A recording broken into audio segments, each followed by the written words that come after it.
Hello दोस्तों, मैं हूं आपका दोस्त सुरजीत और हम नेशनल इनकम कर रहे थे।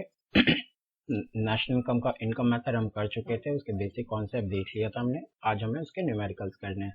जिसने भी पहली वीडियो नहीं देखी है, पहले गो थ्रू कीजिए, उससे आपको ये ज़्यादा बेहतर कॉन्सेप्ट क्लियर होगा। चलिए एक बार हम रिकॉल कर लेते हैं वो क्या था। हमने लास्ट टाइम किया था इनकम मेथड, और इनकम मेथड से जो यूज करते हैं जब भी हमें डोमेस्टिक इनकम डायरेक्ट मिल जाता है। डोमेस्टिक इनकम का मतलब है हमें एनडीपी एट एफसी मिल जाता है डायरेक्ट। इसमें बेसिकली हम क्या क्या करते हैं, हम कंपनसेशन टू एम्प्लॉय करते हैं। कंपनसेशन टू एम्प्लॉय, उसके बाद हम ऑपरेटिंग सरप्लस करते हैं, ऑपरेटिंग सरप्लस। और तीसरा जो होता है वो मिक्स्ड इनकम होता है। इन तीनों को हम ऐड करते हैं तो हमें क्या मिल जाता है, एनडीपी एट एफसी मिल जाता है। कंपनसेशन टू एम्प्लॉय का सिंपल सा लॉजिक है, एक एम्प्लॉयर है, एक एम्प्लॉय है। तो एम्प्लॉयर ने जो भी पेमेंट किया एम्प्लॉय को वो सब कंपनसेशन टू एम्प्लॉय है, कंपनसेशन टू एम्प्लॉय है। ऑपरेटिंग सरप्लस में तीन चीजें आती हैं, एक आता है रेंट रॉयल्टी,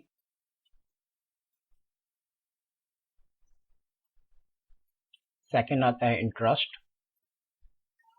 और थर्ड थिंग इसके अंदर प्रॉफिट ऐड होता है। अगर आपको क्वेश्चन में ऑपरेटिंग सरप्लस दे रखा है तो इनको तीनों को अलग से ऐड करने की जरूरत नहीं है। अगर ऑपरेटिंग सरप्लस नहीं दे रखा तो रेंट रॉयल्टी इंटरेस्ट प्रॉफिट आप ऐड करेंगे। क्वेश्चन में अगर आपको प्रॉफिट दे रखा है तो अच्छी बात, नहीं दे रखा तो हमें डिविडेंड डिविडेंड डिविडेंड टैक्स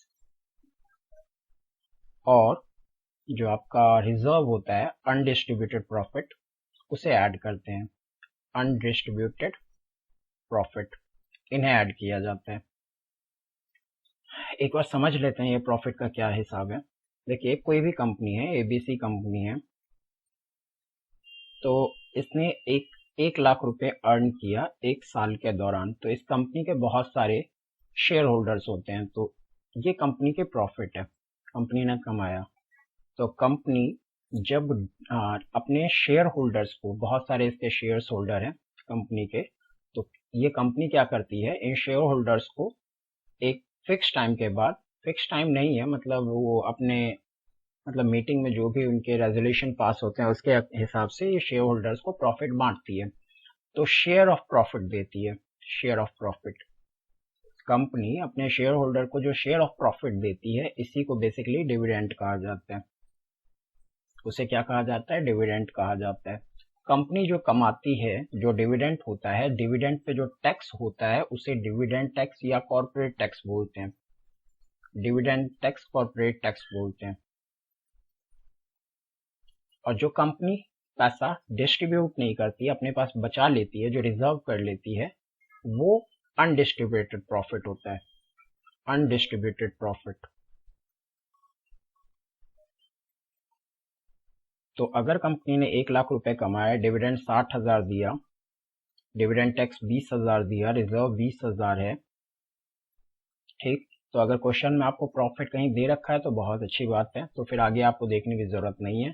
अगर प्रॉफिट नहीं दे रखा, अगर आपको सपोज ये प्रॉफिट आपको नहीं दे रखा, फिर आपको इन तीनों चीजों की जरूरत पड़ेगी, ठीक। प्रॉफिट दे रखा है तो आगे सोचने की जरूरत नहीं है। तो ये बेसिक था जो पिछली क्लास में हमने देखा था। आप उस वीडियो को अच्छे से देखिए, वहां पे ज्यादा एक्सप्लेन किया गया है। अब क्वेश्चंस कर लेते हैं। पहला क्वेश्चन हमारे पास है, कैलकुलेट एनडीपी एट एफसी। क्या करना है, एनडीपी एट एफसी कैलकुलेट करना, जो बेसिकली डोमेस्टिक इनकम होता है। एनडीपी एट एफसी क्या होता है, ये डोमेस्टिक इनकम होता है। एनडीपी एट एफसी क्या होता है, डोमेस्टिक इनकम होता है। डोमेस्टिक इनकम के लिए हमें क्या क्या चीजें चाहिए, हमें चाहिए कंपनसेशन टू एम्प्लॉय, जो कि क्वेश्चन में दे रखा है 1,000, ठीक।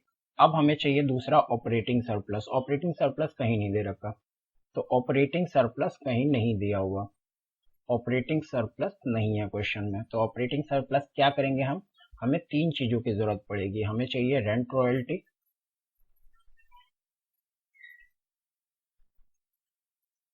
फिर हमें चाहिए इंटरेस्ट, और हमें चाहिए प्रॉफिट। ये तीन चीजें हमें चाहिए, रेंट, रॉयल्टी, इंटरेस्ट और प्रॉफिट चाहिए हम। तो रेंट रॉयल्टी हमारे पास कितना है, 400 और 200। इंटरेस्ट हमारे पास कितना है, इंटरेस्ट हमारे पास 500 है। और प्रॉफिट हमारे पास कितना है, प्रॉफिट 500 है। अब हमें क्या चाहिए, मिक्स्ड इनकम चाहिए। मिक्स्ड इनकम कितना है, 1000 है। तो सारी चीजें हैं मेरे पास, मुझे ज्यादा सोचने की जरूरत नहीं है, सिंपली मैं इन्हें ऐड कर दूंगा, मेरा आंसर आ जाएगा। तो 3600 ये मेरा NDP@FC या डोमेस्टिक इनकम है। तो उम्मीद करता हूँ आपको ये समझ में आ रहा होगा। सेकंड देख लेते हैं। सेकंड क्वेश्चन में हमें क्या निकालना है, सेकंड क्वेश्चन में हमें निकालना है NNP@MP। क्या निकालना है, NNP@MP। लेकिन जब भी हम इनकम मेथड को अप्लाई करते हैं तो हमारे पास आता क्या है, इनकम मेथड को हम अप्लाई करते हैं तो हमें मिलता है NDP@FC। क्या मिलता है, NDP@FC। मुझे GNP@MP नहीं पता वो क्या है क्या नहीं है, मुझे ये मालूम है कि इनकम मेथड अप्लाई करते हैं तो NDP@FC आता है। तो इसके लिए हमें क्या क्या चीजें चाहिए, हमें कंपनसेशन टू एम्प्लॉय चाहिए जो पहले से दे रखा है 100, कंपनसेशन टू एम्प्लॉय 100 दे रखा है। अब मुझे चाहिए ऑपरेटिंग सरप्लस। तो ऑपरेटिंग सरप्लस मुझे कहीं क्वेश्चन में गिवन नहीं है, तो ऑपरेटिंग सरप्लस अगर नहीं दे रखा तो मैं ढूंढूंगा ऑपरेटिंग सरप्लस को क्या क्या है। ऑपरेटिंग सरप्लस में सबसे पहली चीज जो आती है वो रेंट आती है कि जो कि 1000 है। उसके बाद मुझे क्या चाहिए, रेंट के अलावा मुझे चाहिए इंटरेस्ट। इंटरेस्ट दे रखा है 200, मैं यहाँ पे लिख देता हूँ वैल्यू। तो रेंट हमारे पास कितना है, हाँ, तो यहाँ पे रेंट रॉयल्टी चाहिए मुझे इंटरेस्ट चाहिए और मुझे प्रॉफिट चाहिए। ठीक, तो रेंट देख लेता हूँ मेरे पास कितना है। रेंट मेरे पास है, रेंट कितना है मेरे पास, रेंट है 1000। इंटरेस्ट कितना है मेरे पास, इंटरेस्ट मेरे पास है 200। और प्रॉफिट क्वेश्चन में मुझे, प्रॉफिट क्वेश्चन में नहीं दे रखा, प्रॉफिट नहीं दे रखा। तो प्रॉफिट नहीं दे रखा तो मुझे फिर तीन चीजें चाहिए, एक डिविडेंड चाहिए, डिविडेंड टैक्स चाहिए और रिजर्व चाहिए, रिजर्व या अनडिस्ट्रीब्यूटेड प्रॉफिट चाहिए। ठीक, मुझे रेंट मिल चुका है, मुझे इंटरेस्ट मिल चुका है, मुझे प्रॉफिट नहीं मिला। तो प्रॉफिट के लिए मैं तीन चीजें ढूंढूंगा, वो क्या, एक सबसे पहले डिविडेंड। डिविडेंड मेरे पास कितना है, 500। फिर मैं ढूंढूंगा डिविडेंड टैक्स या कॉर्पोरेट टैक्स।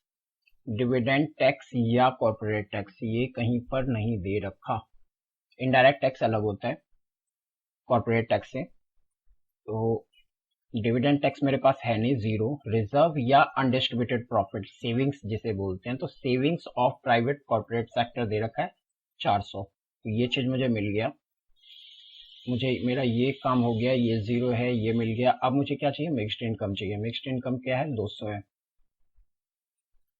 तो इस तरीके से मुझे कितना ये आ गया, 11, 11 तो 13, 13 5 18, 18 तो 20, 2400 मुझे NDP@FC मिल गया 2400। मुझे चाहिए क्या था, मुझे चाहिए था GNP@MP। क्या चाहिए था, GNP@MP। तो GNP@MP निकालने के लिए मैं क्या करूंगा, NDP@FC जो निकाला है वो यूज करूंगा और फिर इन सबको मैच करूंगा, इन दोनों को अच्छे से मैच करूंगा। क्या क्या, पहले नंबर पे G चाहिए तो उसके लिए मैं डेप्रिशिएशन ऐड करता हूँ। दूसरे नंबर पे N चाहिए तो NFIA ऐड करता हूँ। तीसरे नंबर पे MP चाहिए तो मैं NIT ऐड करता हूँ। ठीक, NDP@FC मैंने 2400 निकाला हुआ है। डेप्रिशिएशन में देखूं तो 400 रुपए है यहाँ पे सेकंड नंबर पे। NFIA चाहिए तो net factor income from abroad, वो कितना था, -20। और मुझे चाहिए NIT, net indirect tax. Net indirect tax कितना है, 900 है। तो ये सारी चीजें मुझे मिल गई है, मैं इसे ऐड कर दूंगा, मेरा आंसर आ जाएगा। तो 24 4 28, तो ये हो गया 28 9 और -20, तो 36, एक मिनट, 28 9 कितना होता है, 37, 37 3680, ये मेरा फाइनल आंसर आएगा। तो उम्मीद करता हूँ आपको ये समझ में आया होगा, आपको कैसे इनमें से आइटम्स ढूंढने हैं वो आपको समझ में आया होगा। अगला देख लेते हैं हम। तो अगला हमारे पास क्या है, अगला हमें निकालना है नेशनल इनकम। नेशनल इनकम क्या होता है, नेशनल इनकम होता है NNP@FC। और इनकम मेथड से निकलता क्या है, इनकम मेथड से निकलता है NDP@FC। सबसे पहला चाहिए कंपनसेशन टू एम्प्लॉय, तो कंपनसेशन टू एम्प्लॉय दे रखा है 13,300। अब मुझे चाहिए ऑपरेटिंग सरप्लस, ऑपरेटिंग सरप्लस दे रखा है, अलग से आपको कुछ ढूंढने की जरूरत नहीं है। अब चाहिए मिक्स्ड इनकम, मिक्स्ड इनकम भी आपको दे रखा है 16,100, और कुछ आपको ढूंढने की जरूरत नहीं है। इसे आप ऐड कर दीजिए,